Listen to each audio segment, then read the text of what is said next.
part of atomic warfare. It involves you, personally, in laboratories and in the field, in little-known places and ways. Units of the defense establishment of the United States are learning to work with atomic weapons, learning to strike, learning defense against the effects of atomic weapons. Blast, heat, light, radiation. Military units work continuously with the laboratories of the Atomic Energy Commission and their new weapon ideas. The services devise handling equipment and techniques that are practical and delivery methods that are deadly under any and all conditions of weather and warfare. 13 minutes from now, this airplane is going to drop an atomic bomb on your country. You will see it happen. You will know why. This is the record of military participation on an atomic test. Their objectives, their experiments, their results. 1950. A fierce international war rips through a small country on the North Yellow Sea called Korea. Russia has successfully detonated an atomic bomb. Now the Alamogordo of the Ural Valley is a fact. Now more than ever before, the balance of international power rests with atomic energy, with weapons moving steadily from assembly line to stockpile, moving to hidden subterranean vaults to be stored, ready and waiting. But stockpiling alone in this day and year is not enough.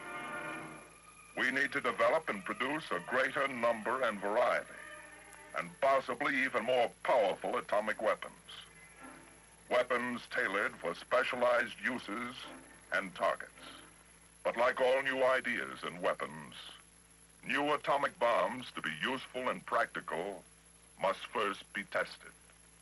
The Eniwetok Proving Ground is available, but problems of logistics make it difficult to run more than one test a year at this distant proving ground. What we need is a site closer to our stateside laboratories and available air support. Somewhere in the continental United States, close to home, a stone's throw from lab to testing field. But where?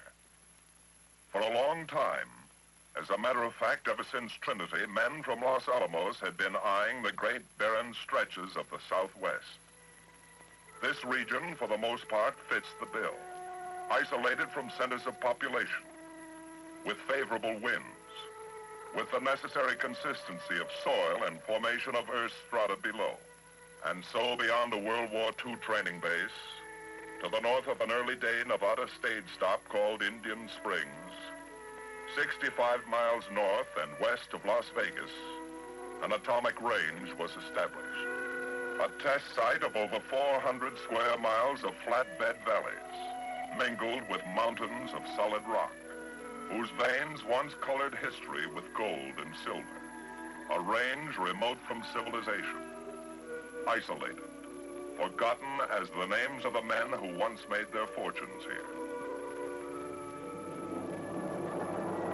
5 times in the pre-dawn hours of January 1951, this long countryside came once more into international focus with Operation Ranger, the test of 5 atomic bombs. 5 successful airdrops that saved the weapons research program months of time, considerable money, and helped Los Alamos prove the radical new idea of small atomic bombs. Soon after Ranger, another use at the Nevada test site was apparent. This was a chance for the military to get more information on the effects of atomic weapons, vital facts. For what good are atomic weapons without full knowledge of what they can really do, and how we can be protected against their effects? The job of coordinating all military tests and supporting the AEC program at the Nevada site has been assigned to Special Weapons Command, a command that had successfully supported Ranger and has been in working contact with the AEC, as well as with all military units engaged in atomic research. So today, we in the armed forces have a test range close at hand, and the opportunity to watch and note the effects of the atomic bombs to be detonated on and in and above Nevada soil. The armed forces are a full partner in the atomic test for the fall of 1951, Operation Buster Jangle. And to take full advantage of this opportunity, we have a program of experiments and operations to seek out the answers of atomic warfare. Nevada test site. Baker shot, -1 day. For the first time since the era of ZI atomic testing began, we in the military have a full-scale program to answer the questions a military man must know about the basic effects of an atomic explosion on his material and equipment. Along the blast and thermal line, men of the various programs begin the job of placing their test equipment. Precisely arranged at predetermined distance from ground zero, men from the Corps of Engineers set up panels of plastics, paints, and coated fabrics, samples of various materials, tent cloth, inner and outer clothing, standard and impregnated materials. Lucite spheres built to represent a human torso in depth and density are located at 5 stations 2,000 to 8,000 feet from ground zero. Film and crystal dosimeters at varying depths within the spheres will measure ionization produced by gamma radiation. Foxholes become a priority project. Open and closed foxholes are spaced from 100 to 2,200 feet from zero. Protected and unprotected structures for the individual soldier are instrumented with film packs, gold foil, and sulfur samples to record gamma and neutron dosage. How and when materials ignite has been tested in many ways, but never before like this.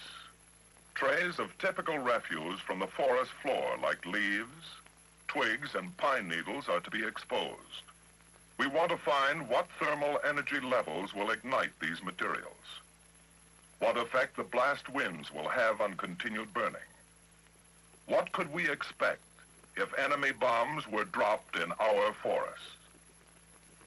Fresh limbs of trees and dry logs should help answer our question. Kirtland Air Force Base, 1600 the afternoon before the first airdrop of the operation. This is not a test of new loading or drop techniques by the Air Force. Every man, every piece of equipment, every technique has been thoroughly proven during many months of practice runs on everything from uncrating the test units to dropping them on test ranges.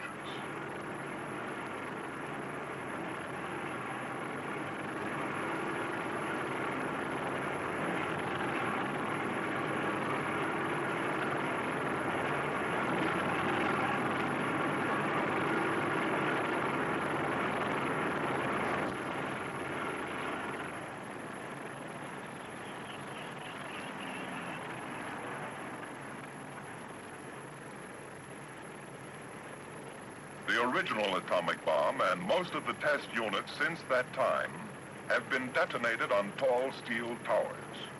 The towers are costly and take a lot of time to build. On a test operation like Buster Jangle, the gadgets that produce the nuclear explosions are not, in most cases, stockpile bombs. They are laboratory components, arranged in new ways. They are test devices placed in a common ballistics case to facilitate aerial drops. For the men of the Special Weapons Command, whose everyday job is working with the problems of handling and delivery of atomic bombs, the precision requirements of Buster Jangle weapons are routine.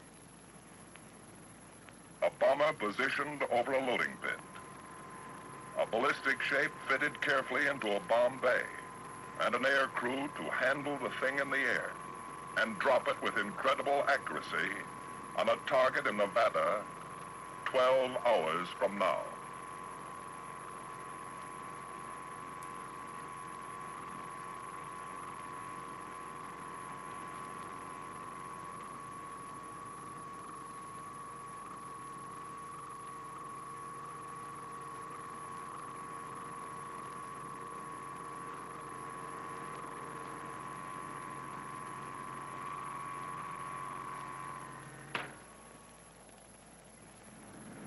bomber ready, it moves off to wait its takeoff time under double guard.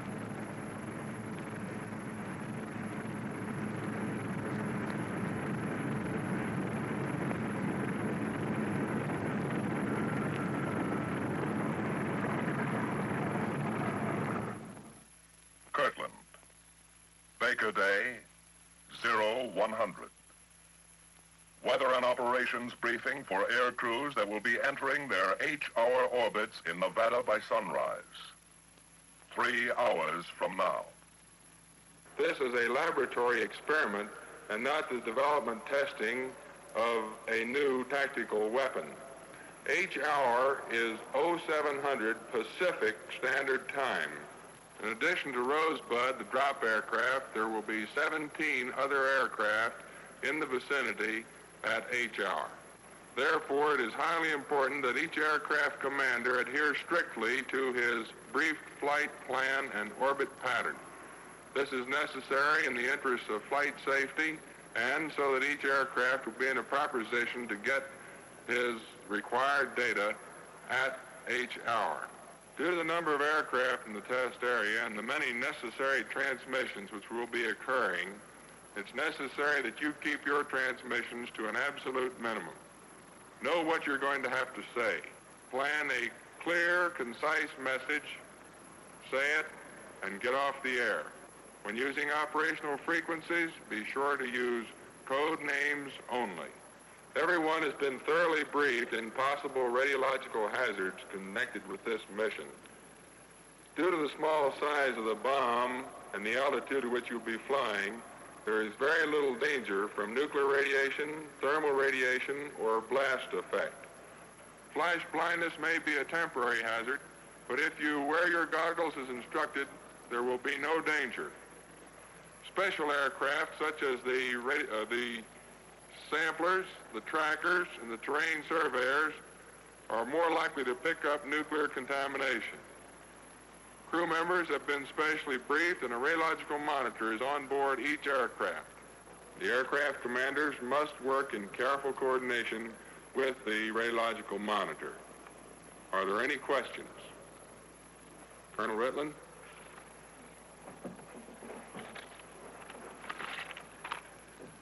Gentlemen, the series of tests we are participating in today are unique in that this is only the second time that atomic bombs have been dropped within the continental limits of the United States.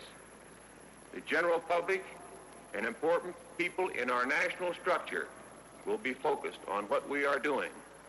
It is therefore particularly important that we produce an excellent mission. Within this operation, we have project officers and aircraft from the United States Navy and 7 Air Force agencies. You have been placed under my operational control so that we can be brought together to accomplish the mission as efficiently as possible. Each crew has been thoroughly trained in the technical aspects of your mission. This morning we have had a complete operational briefing for today's mission. With the background you have received and the training that you have attained on previous atomic tests, I am confident that you will successfully complete this mission. Now let's go and have a good mission. First of the air operations to get underway is the C-47, with a job to do only in case the drop plane gets into trouble along the way. If the drop plane has to jettison a unit of fissionable material.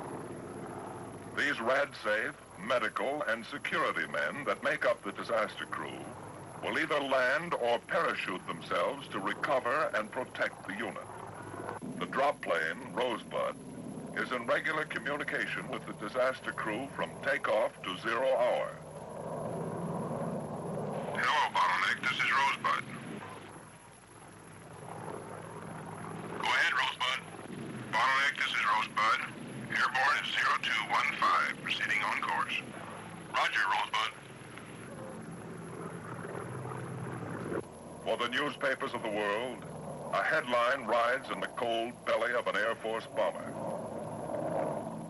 Back at Kirtland, in what is known in the trade here as catfish control, In a very unspectacular, routine way, every movement of that newspaper headline and all the other air operations for Buster Jangle are carried out under the eyes of men seasoned by the experience of other atomic tests, Ranger and Greenhouse. All this coordinated with the Air Operations Center and the control point at the test site. Here, the positions of every plane in the area are plotted continuously. Their orbits in the sky above the test site must put them in a definite place at the time of the shot, in order to ensure airborne tests the same kind of planned position in relation to the burst as the military tests on the ground. In the crisp air of this Nevada sunrise, a news headline is about to be born. A news headline and more. A great deal more. The beginning of a regular schedule of tests to quickly proof test new ideas, to bring more powerful atomic weapons into being as soon as possible, to gain the know-how for the most effective use of atomic weapons, and for full defense against their effects. 5, 4, 3, 2, 1, 0.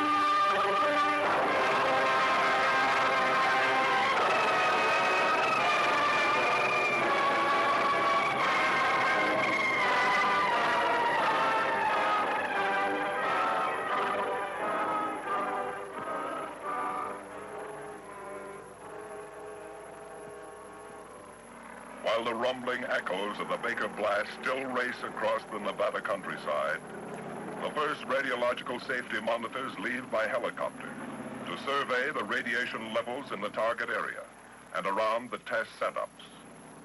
As their reports come back that the area is temporarily clear, the military effects people can move into the blast area to recover their samples. The Forestry Service men find the once solid log has become but a shadow, nearly vaporized by the great heat. The trays of forest fuels present an interesting pattern. Some gutted by fire, others virtually untouched. The paints, plastics, and fabrics have visibly recorded their response to blast and heat. Some of the panel racks lie twisted and broken on the ground, while the sections of material show the effects of thermal burning. Charred and blackened bits of equipment will become valuable data after study by our technicians. Woods and metals of various designs form the basis for a series of experiments on the geometry of thermal burning and their effects on backing material. So the Military Effects Test Group remains a vital cog in the machinery of atomic testing. Charlie Day. H minus 12 hours. We in the Military Biomedical Group begin the task of readying our test animals. These are the standard animals we work with daily in our laboratories. Knowing and working with them, we find that in many ways they are affected very much like humans when exposed to an atomic detonation. So these are our instruments. Perhaps the most delicate of all instrumentation used during atomic tests. We completely anesthetize them for their mission at each hour. Our objective here is to correlate laboratory and field testing and determine the reliability of knowledge gained in our labs. To extend our information on the effects of thermal and nuclear radiation on skin, lungs, blood, the muscular and nervous systems. We can apply this data to the response of humans under similar conditions. Quite a difference here from a dusty coral road on Peleliu, the hedgerows of France, or a desert trail outside El Alamein. But beneath this desert floor in Nevada lies a minefield. A full variety of mines are buried here to give us much needed information on the effects of an atomic explosion on emplaced mines under combat conditions. At Kirtland, another test device is loaded aboard its special transport, Rosebud. Not a weapon, but a theory. An idea in a ballistics case. Another step in atomic energy enterprise. Perhaps another way to increase the yield of the stuff atomic bombs are made of. The test site ready, the valley where the tall mushrooms grow is left to spend the night before the shot, alone. Operation Buster Jangle, Charlie Day. How's the shoot check? Fine. Okay, sir. You gather around for briefing.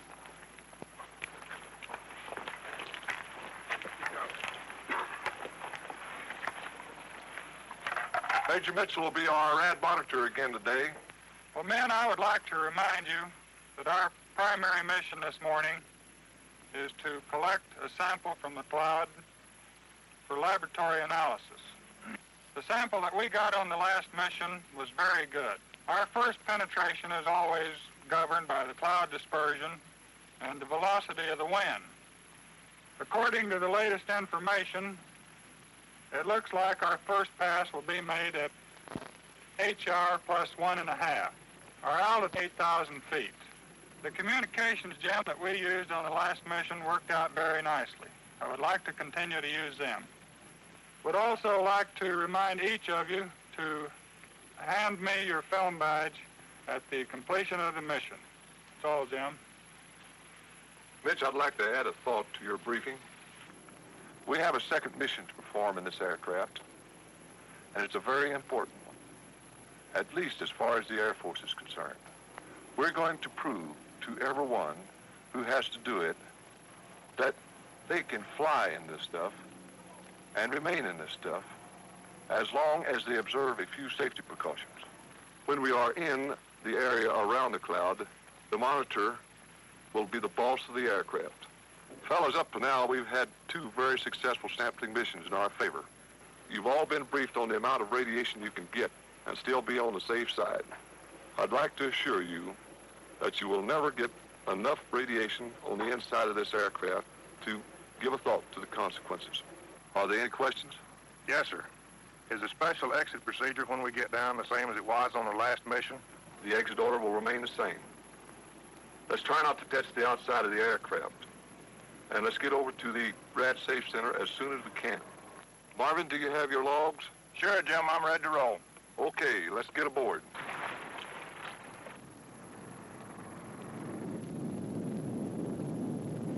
Zero hour, minus 3 minutes.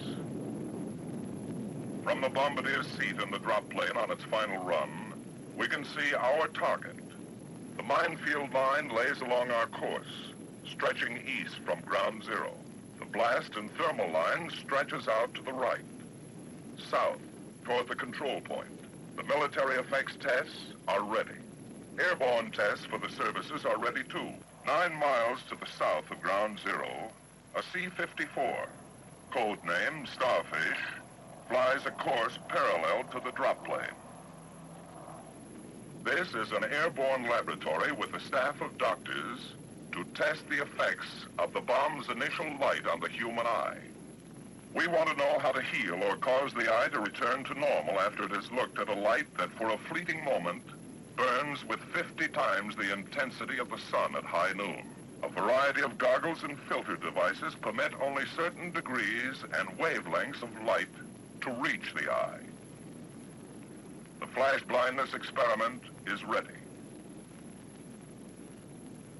Below at the control point, other 10, eyes wait 9, 8, and watch. 7, 6, 5, 4, 3, 2, 1, 0.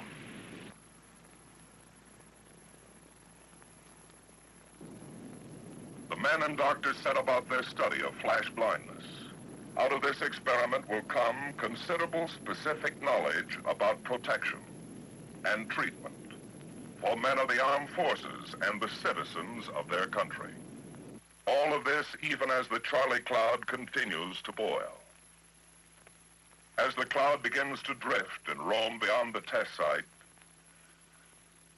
High priority is given to the earliest possible recovery of some experiments and data, like the animals of the military biomedical experiments. When the okay from RadSafe is received, we move in rapidly to collect our animals. Time now becomes the most important commodity, for these are living, breathing beings.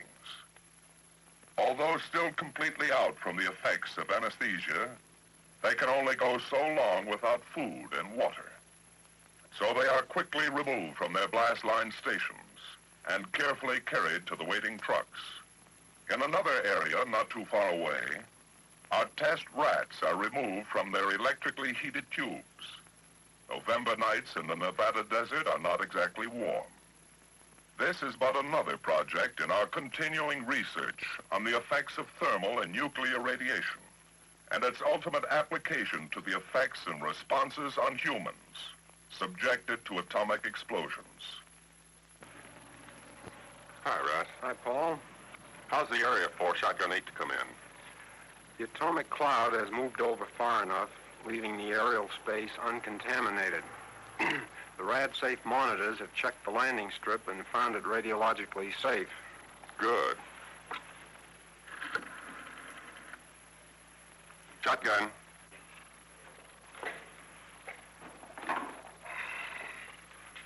Shotgun, Wilson.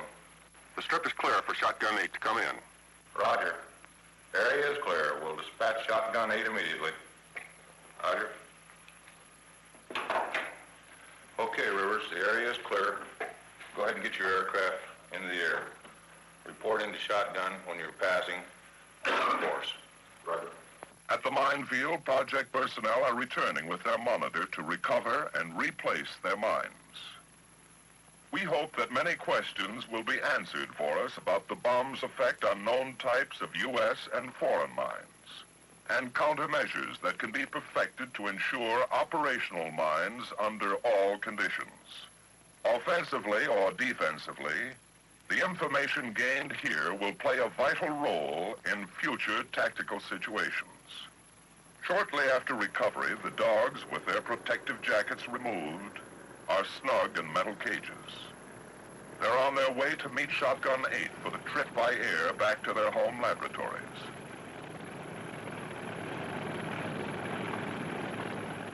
A great deal may depend on these animals. The vital facts and figures gained by our living instruments could mean the saving of many lives, perhaps yours and mine. These dogs will play an important role in formulating new healing techniques.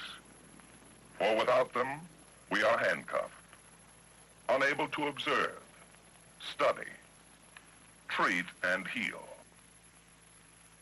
In the sky some distance from the test site now, the atomic cloud is still very much in being, colorful, in its own way fascinating, carrying with it the radioactive products of the fission explosion. The biography of every atomic cloud is essentially the same.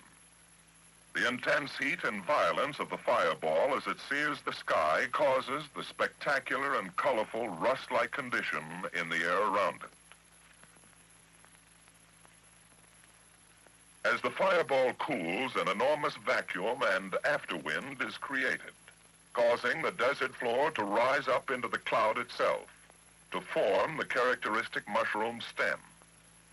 The cooling also sets up a rapid condensation in the air around the fireball that sometimes produces layers of ice crystals, literally an ice cap.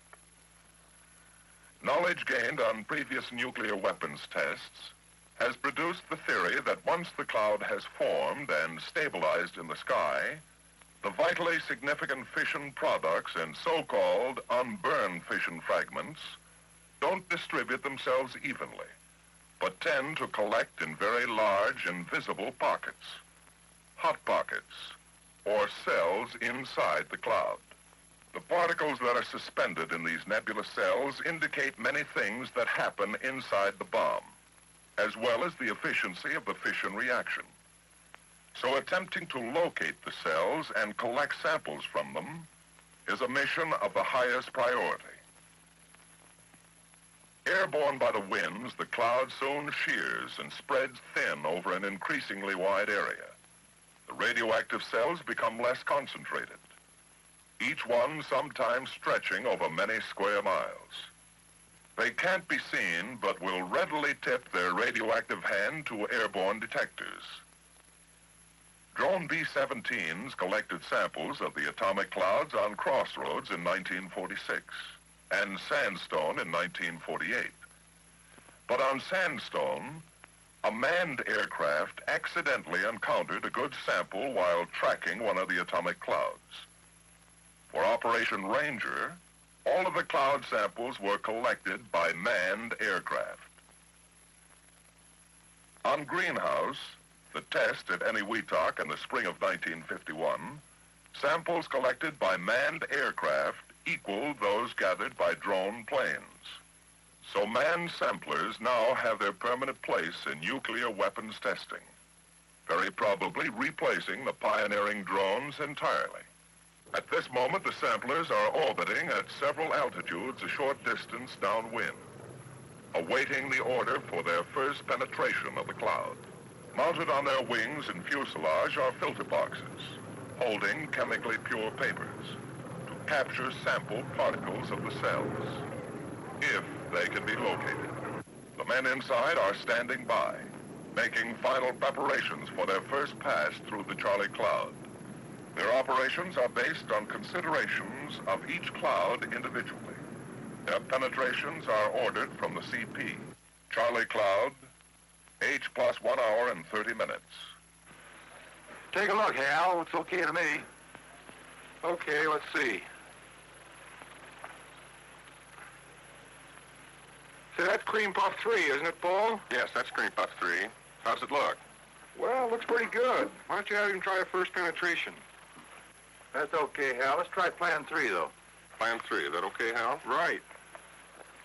Hello, Cream Puff 3. This is Keyhole. You're cleared to start first penetration. Follow Plan 3.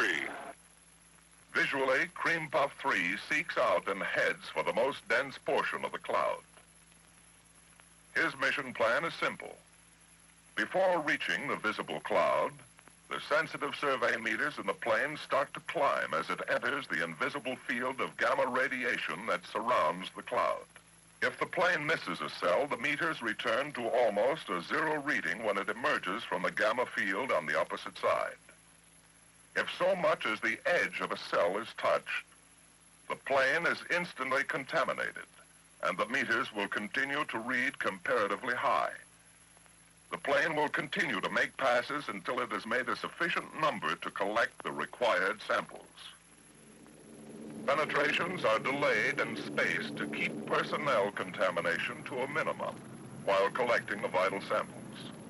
With a selection of radiation detection instruments inside, the monitor tries to locate and penetrate a cell of hot stuff in the cloud. For anyone who may ever have to work in the hot stuff, the most practical precautions are being tested and proven here on Buster Jangle.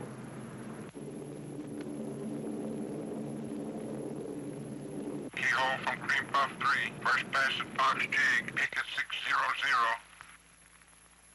Cream Puff 3, this is Keyhole. Proceed with your second pass. After an atomic cloud sampling mission, the skin of an airplane is highly radioactive.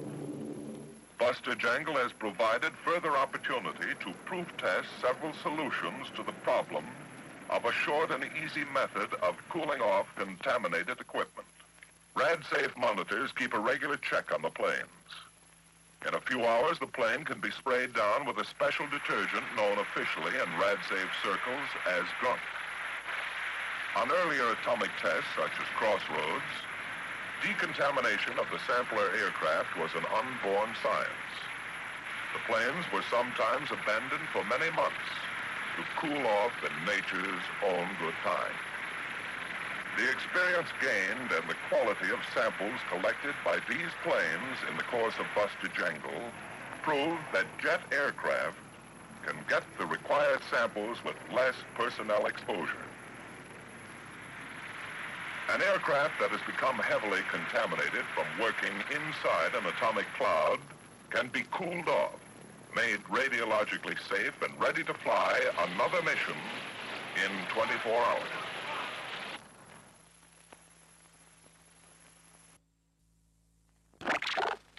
What's the dog? There is a continuous flow of information into Weather Central at the control point from all over the world, by wire, by teletype, by facsimile. The weather story is continuously written and revised on a global scale. In any test operation involving a radioactive cloud, the final decision to produce that cloud, to detonate a nuclear weapon, is always based on weather. We're looking for the most advantageous time for each detonation. Advantageous for test purposes, as well as the radiological safety of communities in the path of the cloud. Finally, the forecasts are compiled into a single report, a little volume compiled every 6 hours. For the Federal Civil Defense Agency, the Military Effects Program people have built and are instrumenting a variety of shelters that might be built for military installations in the field or in backyards for civilians. Some of the shelters are constructed of concrete blocks, some of wood, some of corrugated sheet metal. All of them have the additional protection of several feet of dirt piled on top. Through the night before 0 hour, as often as necessary, the test director and his staff will meet with the weather officer for briefing. The winds at the surface are 330 degrees at 5 knots. At 10,000 feet, they're 330 degrees at 14 knots. And at 25,000 feet, they're 340 degrees at 35 knots. Taking this forecast over to our trajectory problem, we find that the red, blue, and black lines representing the 10, 20, and 30,000 foot levels of the cloud will take a south and southeasterly trajectory and will head right down south into Mexico. Taking this trajectory and transferring it to a map of a larger scale, I have here presented the 10,000, the 20,000, and the 30,000 foot levels. Each of these pegs indicate a 2-hourly movement of the cloud at these various levels. I believe, Dr. Graves, that's all that I have at this time. Well, thank you very much. What do you say, Rush? Should we go ahead? Favorable, Al. What do you think, Duncan? Already, Al. Jack? Okay by me. And your planes operate with these winds, Ed? Yes, sir. With this forecast, conditions look very favorable for us to establish our flight patterns. What do you say, Tom? We're all set, Al. The mobile teams have already started to shift their positions. Well, Carol, I think we should go ahead.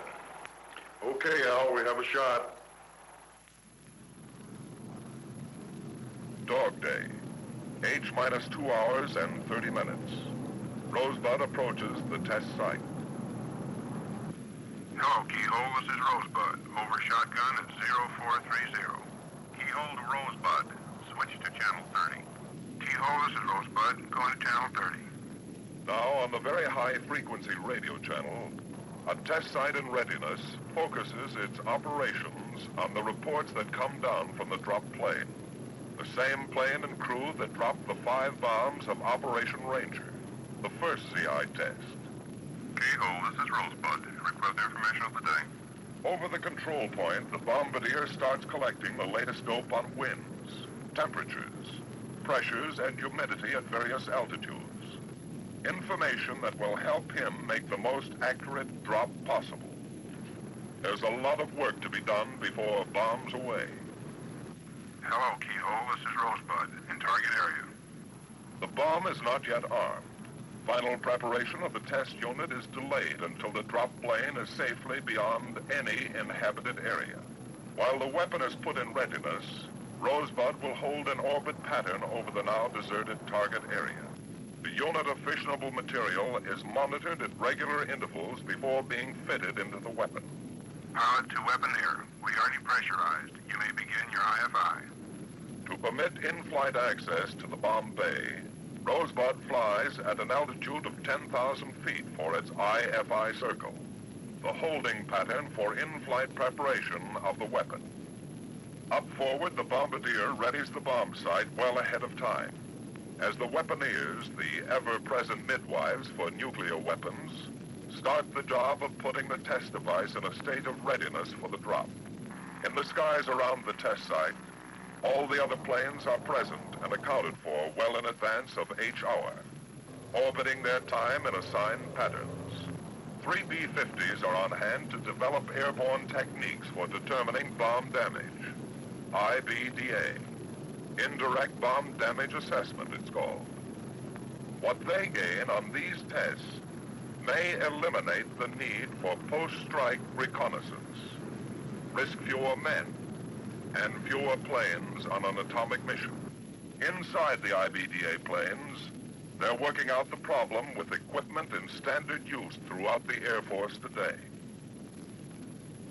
Though a radar beam will not penetrate an atomic burst, it may be possible to tune the radar screen in a way that will permit the clocks and camera in the setup to record ground zero, the exact time of the fission explosion, and the height of the burst.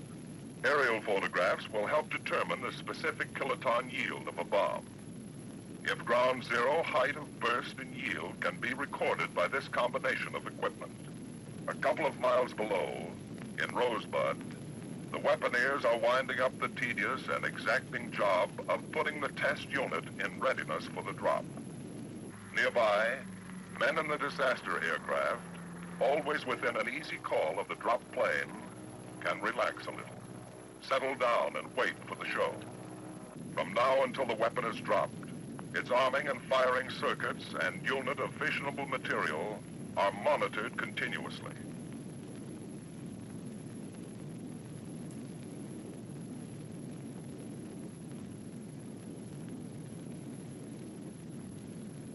Pilot the engineer, give us a climb power setting, please. Rosebud is pressurized once more and climbing for the job to be done at altitude. Tadpole 1, this is Rosebud. Go ahead, Rosebud. This is Tadpole 1. Request winds at altitude. From the IBDA aircraft upstairs, the bombardier gets the word on winds and weather at bombing altitude. An hour and a half later, after 3 trial runs at altitude to establish the track it will make over the ground for the bomb run, Rosebud nears the end of the base leg of its final pattern. Get ready to turn in 5 seconds. 4, 3, 2, 1, turn.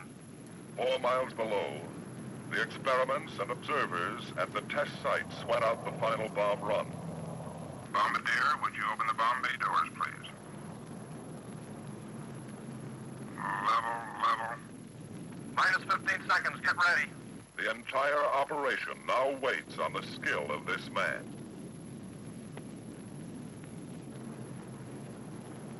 This bomb crew is allowed a maximum error of 200 feet from ground zero, with a 2-second leeway in time of burst. Level. 10, 9, 8, 7, 6, 5, 4, 3, 2, 1, 0.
When the dust has settled back to the desolate target area once more, Re-entry parties find the backyard bomb shelters have had their protective mounds of earth cleared off as the blast wave swept the desert floor. Shock, pressure, and radiation levels inside the structures proved that current designs for simple military and civilian shelters will provide servicemen in the field and their families at home with reasonable protection against the blast, heat, and radiation effects of an atomic detonation.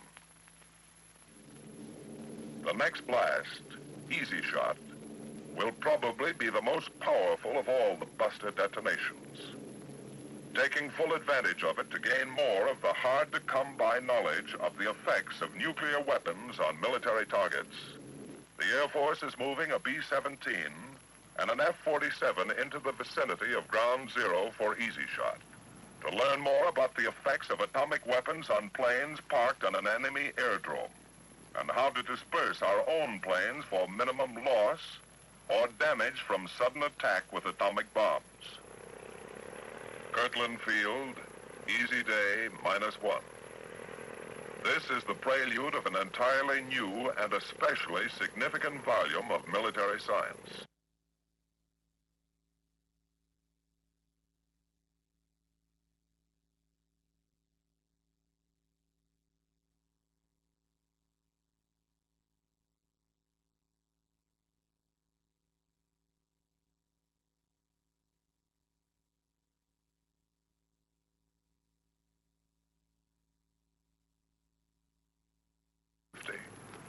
So this will be the first live nuclear weapon in history to be dropped from a jet aircraft. The secrets of the bomb have been and continue to be our most guarded secrets. In all our atomic energy enterprise, there is no priority higher than preserving the security of those secrets.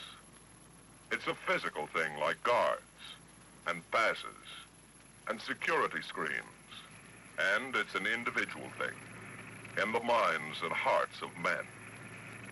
In an atomic test, as in the everyday duties of those who work with nuclear weapon development and technology, security is the highest obligation and responsibility. Oh, that's fine. I'm glad it's all set. Okay, Sid, we'll be seeing you. Goodbye. Mac, that was Sid Newberg over at AEC. He's got some information he wants to talk over with us tomorrow morning. Before we leave, Colonel, here's a essential elements of information report that came in just before you got here. I think we've got time to go through it if you'd like. Yes, I think we should, Mac.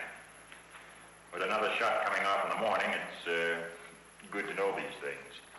I checked with the FBI and the OSI a little while ago. There are still 5 known members of the Communist Party operating in our area, Zone 1, at the present time. They're the same 5 that we've had for quite some time. They're still underground and still no indications of any organized meetings. Along the Mexican border, there doesn't seem to be any significant movement of subversive elements into the country. Now, the picture in Zone 7 around Las Vegas indicates 2 members of the Communist Party registered at a hotel there yesterday afternoon. We have them under 24-hour surveillance. Indian Springs, for some reason, still appears to be negative. And that about sums it up. The internal situation here at Kirtland seems to be good, too. Oh, that's fine, Mac. Well, I suggest we call it a night. That sounds good to me. Okay, Mac. Well, thanks for staying down this evening. I'll see you tomorrow. Right. Oh, good night, Colonel. Good night, Mac. Easy Day, dawn plus 13 minutes. Ground Zero in Nevada is only minutes away from Kirtland in the jet delivery wagon. History is airborne.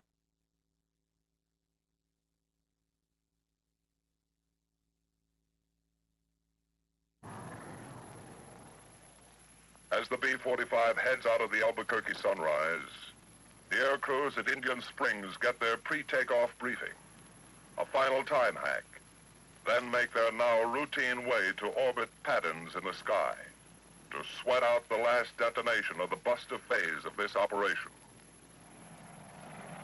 0 hour minus 30 seconds.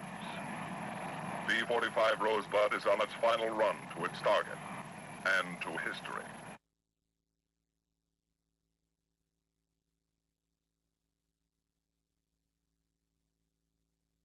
The easy target waits alone and unobstructed for its place in the chronology of nuclear weapons development. The military effects tests are ready once more for their individual H-hour.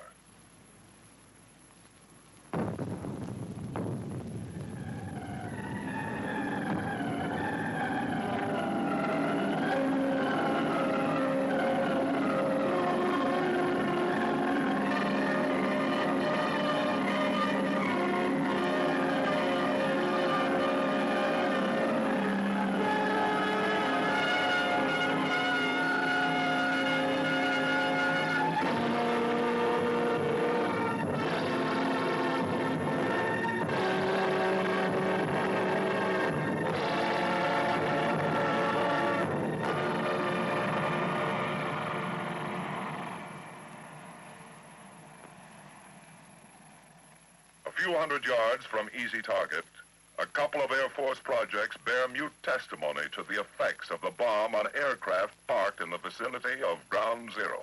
From study of these wrinkled skins, broken ribs, and backs, may come more positive knowledge, not only about dispersing planes on the ground, but about operating aircraft in the vicinity of an atomic blast. One by one, the military effects test setup opened for re-entry. Takes to collect preliminary information. As early as possible, the Army engineers are going to put some of the samples from their water supply experiment through a system of filters and pumps to try and develop a practical system for making contaminated water usable once again for cooking and drinking. Water being as hard as it is to get many times, men in the field may depend on the techniques developed on Buster Jangle for their survival someday. In the Air Operations Center at the control point, plotting teams stand by once more to map out the reports from aircraft on the various activities and conditions of the atomic cloud. From the ground, the movements of the cloud can only be observed for a limited time. In the air, it can be tracked over great distances visually and with sensitive counters. Nutmeg 1, this is Keyhole. You are cleared off orbit at brief altitude to start your operation. The tracker flies across an orbit around the leading edge of the cloud at a horizontal range of about 20 miles. As with each type of air operation, there are several trackers flying at different altitudes, keeping track of the different layers of the cloud as it shears and moves with the winds of different direction and speed. Inside, ultra-sensitive ion chambers and scintillation counters maintain a continuous fix on the cloud. This kind of work will help make future predictions of cloud shearing and movement more accurate, and provide a weather service with a means of studying wind currents and dispersion that was never before possible. Regular 10-minute reports are sent to the radio operator, who relays it to the plotters at the control point. Flying now beyond the range of the special very high frequency channels normally used for communications on Buster Jangle, the message goes by key to the decoding operator in the Air Operations Center. Keyhole from Nutmeg 1, Able 1, Baker 8, Sugar 35, Charlie 101, Dog 0, Easy .1, Fox 240. Information reported by the trackers also helps civil and military authorities throughout the country determine areas and altitudes in the path of the cloud that should be avoided by their own air operations. King 24 knots, Love negative. Nutmeg 1 from Keyhole. Roger, you're Able 1. Here's our first report.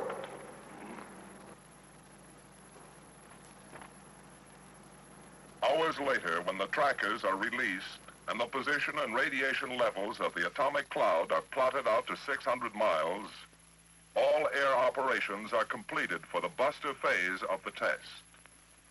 The night following Easy Shot is only an interlude. Tomorrow, the people at the Nevada test site move in force to prepare for the jangle phase of the operation.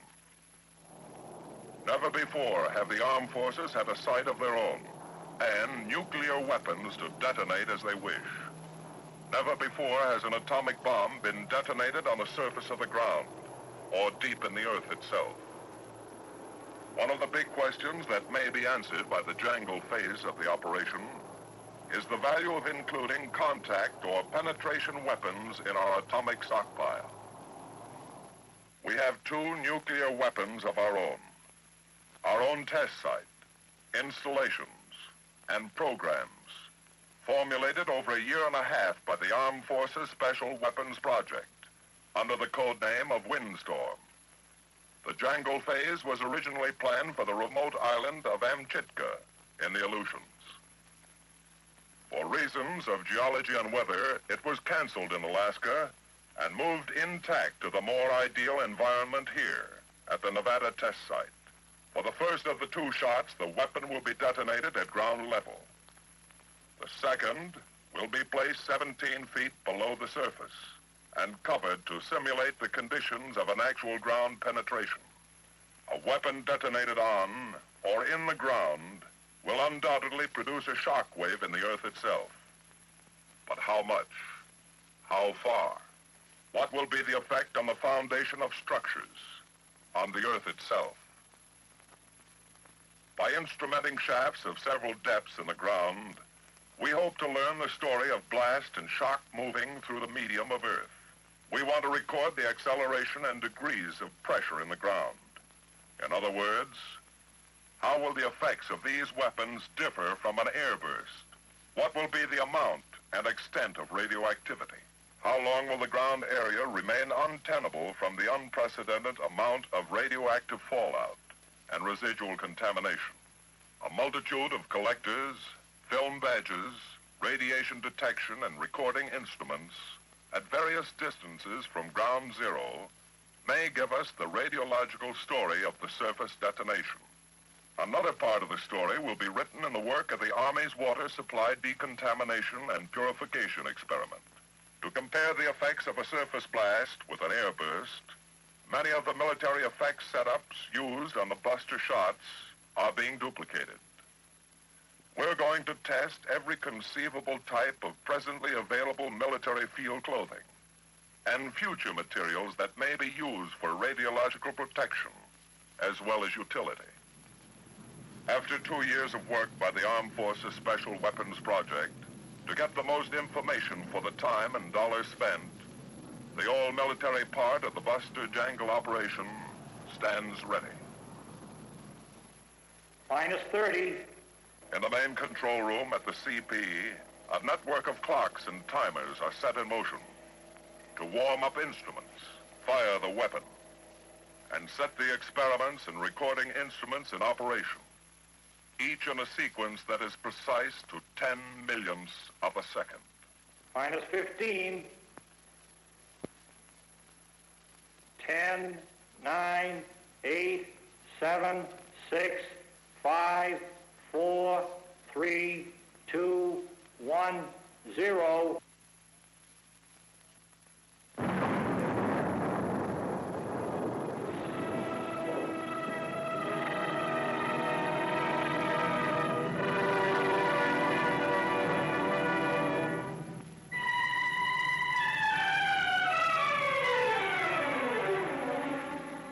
Rocket smoke trails form a grid in the sky to help us measure free air pressure.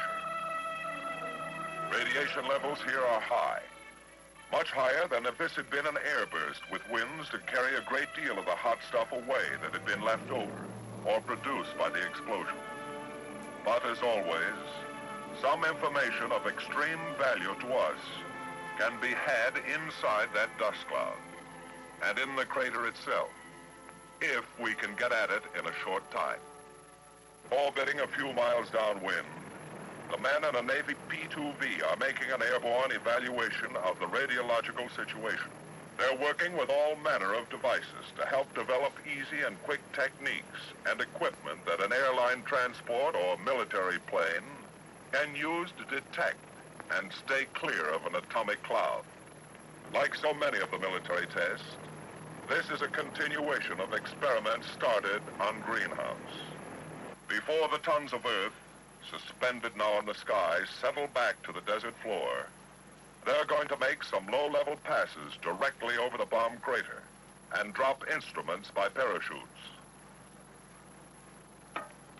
Hello, Pelican 1. This is Keyhole. You're cleared off orbit to begin instrument drop. Over. Roger, Keyhole. This is Pelican 1 entering area.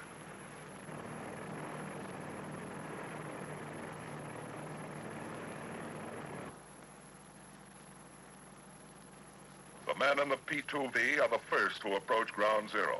With their instruments, they will record the first chapter of the radiological story in the target area and bomb crater. Instruments are parachuted into the area, which send back to the men in Pelican 1 a telemetered signal of their findings. The answers to radiological questions from the interior of the dust cloud that still hides the crater from the eyes of anxious observers. In a little while, ground monitors mark off the outer limits of personnel re-entry to the blast area and the distant surface shot crater. But there are some samples of soil from the fringe and interior of the crater that will be of the greatest value if they can be gathered up before they run the limit of their radioactivity. The eyes of a few men are going to get a close view, now, of this hole in the ground that once was ground zero. To make this possible, Army weasels, drone weasels, are warming up now for a sample collecting trip into the crater area. Sample gathering by remote control, observed and accomplished through the use of television. Mounted on the front of the weasels are compact television cameras that can be made to move in any direction, like the weasels themselves. One of the drones is fitted with scoops on the front, which will, hopefully, return filled with Earth samples from the crater area. They travel their own private road from the remote control station to the mound of Earth that circles the surface shot crater. The other weasel has a drill bit mounted on the back, which will be doing some remote-controlled digging for sample cores of the crater. For many reasons, it's important to know the fallout pattern and levels of radiation in the wake of every atomic cloud. To get the information that makes up the radiological picture of the terrain and the path of the cloud, the survey planes fly at very low altitude, about 600 feet above the ground, back and forth across the path of the cloud. They avoid the cloud itself, but have special filters loaded to catch invisible samples of fission products that might be lagging behind the cloud. They can monitor the terrain with ultra-sensitive detection devices, like scintillation counters, beta-gamma survey meters, and air conductivity instruments. Pieces of the picture are called in regularly, every few minutes to the plotting room at the control point. Gopher 2 to Keyhole, cable 1-2. Charlie 1340, dog 14, easy 8000, Fox. Ground monitors are standing by to move into any areas the terrain survey planes may find to be potentially hazardous hotspots, after reworking them first from the air. Request permission to rework areas dog 14 and dog 15. Gopher 2 from Keyhole. Roger, you're able 1-2. Affirmative. Rework areas dog 14 and dog 15. In time, the sugar site will be cleared for the kind of detailed study we want to make to evaluate the effectiveness of an atomic weapon detonated at ground level. For one thing, we hope from the knowledge gained on tests of the open and closed foxholes that a doctrine on the development of protective shelters for combat troops will be evolved, giving effective protection from blast, heat, and radiation for soldiers in the field. Now the push is on to get ready for the final phase of the bust-to-jangle operation, the last shot. It's going to come off 2 miles to the north of the surface shot crater at Uncle Site, location of the underground shot. Here in a semicircle around 0 point are 26 projects and 63 principal structures, perhaps the largest single military effects program. Once again, as in Greenhouse, the program is a joint one. The Army, Navy, and Air Force have joined in formulating a series of projects to obtain data on the responses of underground and surface components subjected to a subsurface atomic detonation. During the Greenhouse and Dugway tests of 1951, we were able to collect a sizable amount of information about the effects of ground shock and air blast on typical structural types. Now we are seeking experimental data from the other direction. An underground atomic blast. With the buster phase of the operation over and the surface shot completed, all attention now centers on structures. The scope of this one program can and will create far-reaching effects on the design criteria of future military and civilian building programs. For example, Army structures. From a 3-bay steel structure with a superimposed load to represent upper floors, the Army wants more information on damage and resistance to small factory and office buildings. Air Force structures. A 2-story reinforced concrete building. Here, the Air Force seeks information on the response of such building types and data to make damage predictions in possible target areas.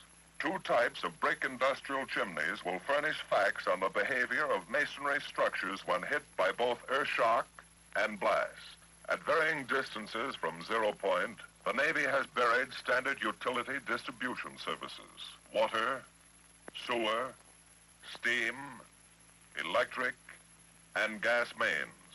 Some types are now in use throughout our cities and military bases. Others incorporate new developments for piping and connections.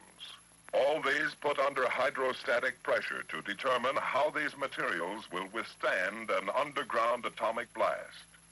A buried precast concrete fuel storage tank. How well will it withstand ground shock? What pressures will cause it to rupture? The Navy has a continuing interest in the problem of personnel shelters. These buried structures will get us a lot closer to eliminating the question marks of civilian and military protection during atomic attacks. A rigid frame building, a cylindrical arch rib structure, the beehive building. From these, the Navy hopes to justify specific design and construction formulas for the fabrication of adequate personnel shelters, with 2 types of runway surfacing, one precast and locked together with lengths of iron rod, the other a standard poured-in-place runway. The Navy will be able to make comparison tests of the effects of an underground blast on the 2 types. A few feet from the detonation point, several separate sections of concrete aggregate wall rest on a foundation like that required to hold a 5-story building.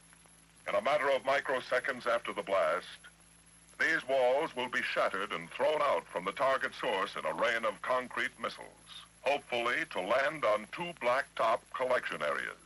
With this project, we're trying to learn how we can increase the radius of destruction from concrete fragments thrown out by an atomic explosion. The day before Uncle Shot, the bomb is lowered 17 feet into the ground to its platform. Here, for the first time, an attempt is being made to determine the feasibility of stockpiling a penetrating weapon. Once the weapon is in place, metal cover pans filled with dirt are placed over it to approximate the weight and density of the removed earth. Our instrumentation has been installed, and the underground structures put under their earthen blanket. As the area clears, the feverish atmosphere that has characterized the site for many weeks disappears. It's quiet, and in a desert's own way, lonely. Shot day. 6, 5, 4, 3, 2, 1, 0.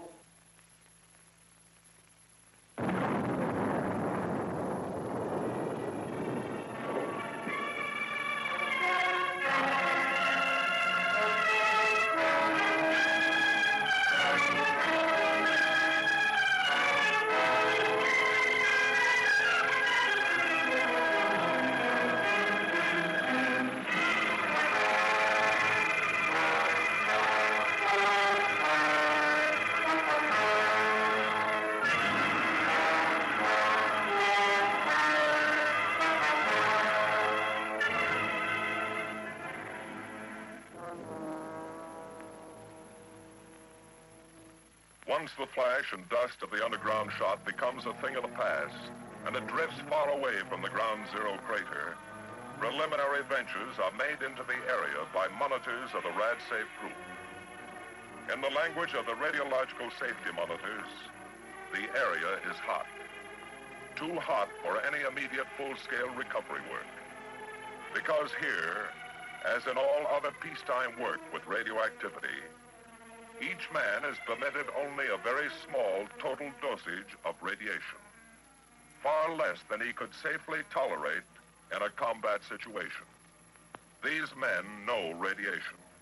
They live with it daily, here in the field and at their home laboratories. They have neither fear nor question. They just treat it with respect and observe a few simple precautions. Structures appear virtually untouched. Others are shattered and broken by the blast. The buried structures, of course, will remain as they are until we can return in full force to collect our data. For the time being, all we can do is be patient and wait for the radiation level to lower to a safe degree. Once it does, we will gather our facts and data and return to our laboratories for further study. This is a continuing job, this business of atomic testing. The scientist never stops in his search for more efficient use of our stockpile material. We must never stop in our work for more complete knowledge about the effects of atomic weapons. We don't dare. Military effects testing will continue on all atomic tests, equipment, material, and structures. Whether destined for military or civilian use will be our test devices. A thorough knowledge of blast, nuclear and thermal radiation is our goal. This is our story of military effects. As we go back to our bases and laboratories all over the country, we leave the test areas as deserted as the ghost mines and towns of the surrounding Southwest that carry their silent memories of boom times and activity. But there's a difference. This remote valley in Nevada is going to come to life and history again, several times a year. There's much to be learned. Our job here has only begun. We realize this even more when we get back to home base with our instruments and data and have the time to study the results of Buster Jangle and evaluate the next set of military effects programs, and the next, and the next. While some of us in the Army, Navy, and Air Force start to work on future atomic tests, some of the rest of us are helping the Atomic Energy Commission develop the ballistics for yet untried weapon ideas, making them compatible with military equipment, devising and refining the equipment and techniques for ground handling of weapons before they have been proof tested, and grinding a polish into techniques for dropping these new atomic weapon ideas, sometimes using equipment for delivery that is standard today, and sometimes working with both the weapons and delivery wagons of the future, so that when they have been proof tested by the Atomic Energy Commission, the armed forces will be ready with the know-how to put them into immediate use. Combining this knowledge and confidence with the experience gained in operations like Buster Jangle in working with the effects of atomic bombs, knowledge for the deadliest kind of atomic strikes on enemy targets, and experience for effective defense of our own cities and military installations, making the defense establishment of the United States a little stronger every day.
You are a part of atomic warfare.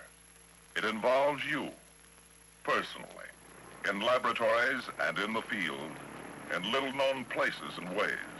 Units of the defense establishment of the United States are learning to work with atomic weapons, learning to strike, learning defense against the effects of atomic weapons. Blast, heat, light, radiation. Military units work continuously with the laboratories of the Atomic Energy Commission and their new weapon ideas. The services devise handling equipment and techniques that are practical, and delivery methods that are deadly under any and all conditions of weather and warfare.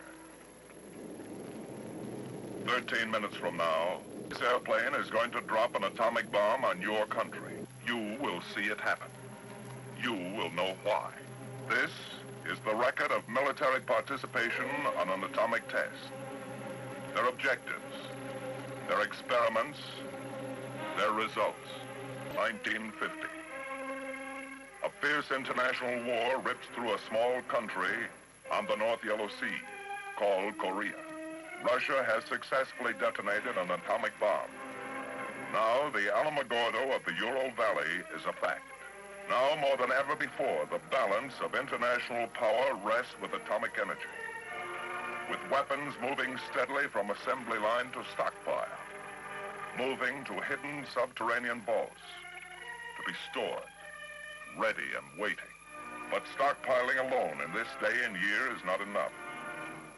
We need to develop and produce a greater number and variety, and possibly even more powerful atomic weapons.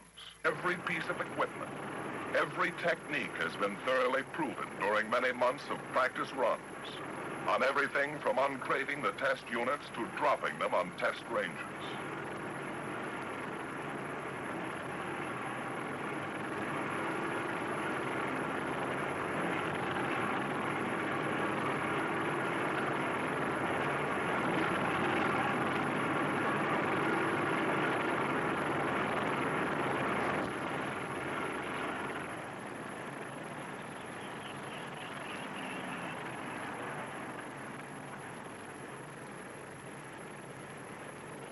The original atomic bomb and most of the test units since that time have been detonated on tall steel towers. The towers are costly and take a lot of time to build. On a test operation like Buster Jangle, the gadgets that produce the nuclear explosions are not, in most cases, stockpile bombs. They are laboratory components, arranged in new ways. They are test devices placed in a common ballistics case to facilitate aerial drops.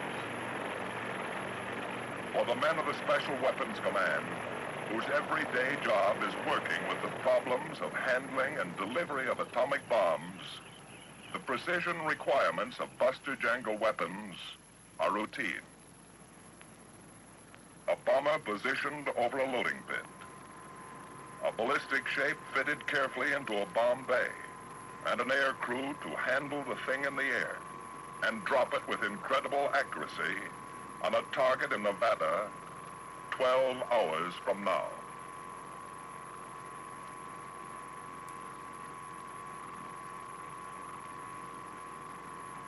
Normal line, men of the various programs begin the job of placing their test equipment. Precisely arranged at predetermined distance from ground zero, men from the Corps of Engineers set up panels of plastics, paints, and coated fabrics, samples of various materials, tent cloth, inner and outer clothing, standard and impregnated materials. Lucite spheres built to represent a human torso in depth and density are located at 5 stations 2,000 to 8,000 feet from ground zero. Film and crystal dosimeters at varying depths within the spheres will measure ionization produced by gamma radiation. Foxholes become a priority project. Open and closed foxholes are spaced from 100 to 2,200 feet from zero. Protected and unprotected structures for the individual soldier are instrumented with film packs, gold foil, and sulfur samples to record gamma and neutron dosage. How and when materials ignite has been tested in many ways, but never before like this. Trays of typical refuse from the forest floor like leaves, twigs, and pine needles are to be exposed. We want to find what thermal energy levels will ignite these materials, what effect the blast winds will have on continued burning. What could we expect if enemy bombs were dropped in our forest? Fresh limbs of trees and dry logs should help answer our question. Kirtland Air Force Base, 1600 the afternoon before the first airdrop of the operation. This is not a test of new loading or drop techniques by the Air Force.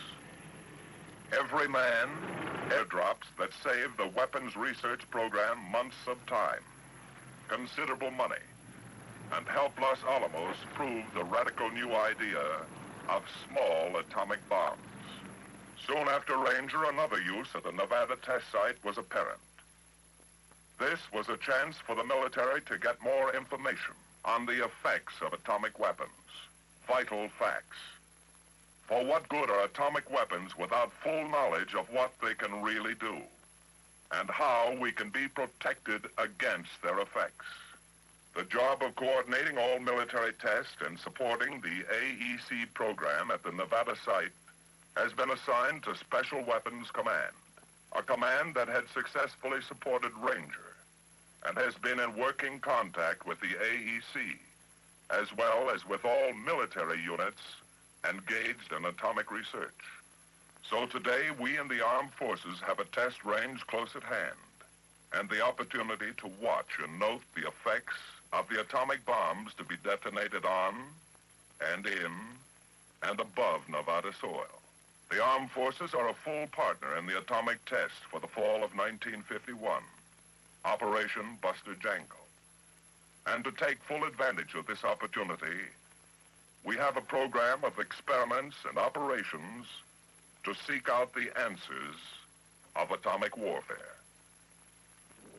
Nevada test site. Baker shot, -1 day. For the first time since the era of ZI atomic testing began, we in the military have a full-scale program to answer the questions a military man must know about the basic effects of an atomic explosion on his material and equipment. Along the blast and weapons tailored for specialized uses and targets. But like all new ideas and weapons, new atomic bombs, to be useful and practical, must first be tested. The Eniwetok proving ground is available, but problems of logistics make it difficult to run more than one test a year at this distant proving ground. What we need is a site closer to our stateside laboratories and available air support. Somewhere in the continental United States, close to home. A stone's throw from lab to testing field. But where? For a long time, as a matter of fact, ever since Trinity, men from Los Alamos had been eyeing the great barren stretches of the Southwest. This region, for the most part, fits the bill. Isolated from centers of population, with favorable winds, with the necessary consistency of soil and formation of earth strata below. And so beyond a World War II training base, to the north of an early-day Nevada stage stop called Indian Springs, 65 miles north and west of Las Vegas, an atomic range was established. A test site of over 400 square miles of flatbed valleys, mingled with mountains of solid rock, whose veins once colored history with gold and silver. A range remote from civilization, isolated, forgotten as the names of the men who once made their fortunes here. 5 times in the pre-dawn hours of January 1951, this long countryside came once more into international focus with Operation Ranger. The test of 5 atomic bombs. 5 successful air